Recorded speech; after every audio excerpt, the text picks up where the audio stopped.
Go ahead.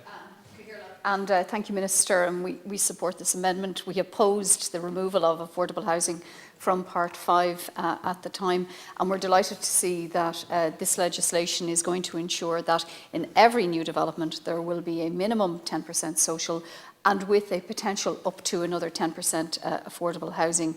It's critically important that to support would-be homeowners secure their own home, a home that they can own outright over time, but purchase it at an affordable rate. And it's absolutely appropriate that the government, on behalf of the state, is supporting would-be homeowners, people who are on modest incomes, who have been priced out of the market and who do desperately want to own, to purchase their own home. So I commend you, Minister, for this, and we absolutely support it. Gar Mágad.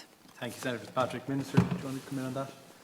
On those two? Just very briefly, the changes will take place from the time of the commencement notice to be signed, but on new permissions that happen. There is a transition period that's allowed within it, whereas if someone has purchased already, you'll see there's a period of 5 years that the 10% would apply, but there's an activation measure in it where if they don't develop out, that the additional 10% will apply then to their land. But any new land purchase that's brought post the commencement order and that applications are sought, so later this year, for argument's sake, if someone lodges a planning application, once the commencement order is signed and all that's done, that the requirement will be 10% social, 10% affordable. So existing permissions pertain to the planning guidelines and the legislation. They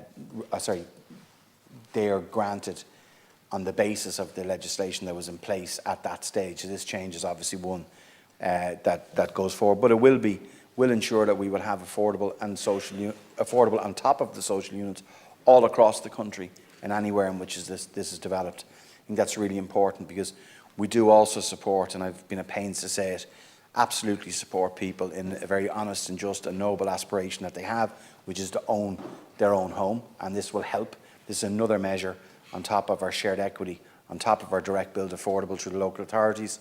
This is now Part 5 to ensure that the private sector are also delivering affordable homes on top of social. Okay. Thank you, Minister. Now, that the bill be received for final consideration, is that agreed? Agreed. And the next stage is? Now. Is that agreed? Agreed. And that the bill do now pass, is that agreed? Agreed. Okay, well that concludes that business. Congratulations to you, Minister, and thank you to all the members of the House for being so cooperative. Minister, do you want to come just a final? Just a very brief. We are done, but go ahead. A very, very brief final word.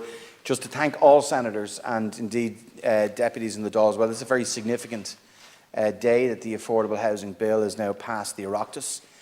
Within just about a year of the formation of this government, I particularly want to thank the team in the department here and have done an incredible job right the way through this. I want to thank all the members of the Joint Oireachtas Committee as well for their input right the way through from pre-legislative scrutiny all the way through. What's significant about this is it puts affordability right back at the heart of the solution to our housing problem, and it is primary legislation that is now going to support young and not so young people now to get on the housing ladder or to be able to rent it at an affordable rate, to give them more options. And I see these very much as activation measures. They're supply side measures which are also going to help to lift that supply that we need. I do want to thank all senators for their very constructive way in which they've gone about their business as always. I've taken on board opposition suggestions and amendments as well, and I thank those opposition senators for taking such an interest in bringing them forward. So I think it's a very, very good day. I want to thank Eoghan as well, and very pleased now that we can move on to publishing the regulations and getting people into affordable purchase and cost rental homes this year. Thank you very much, Minister.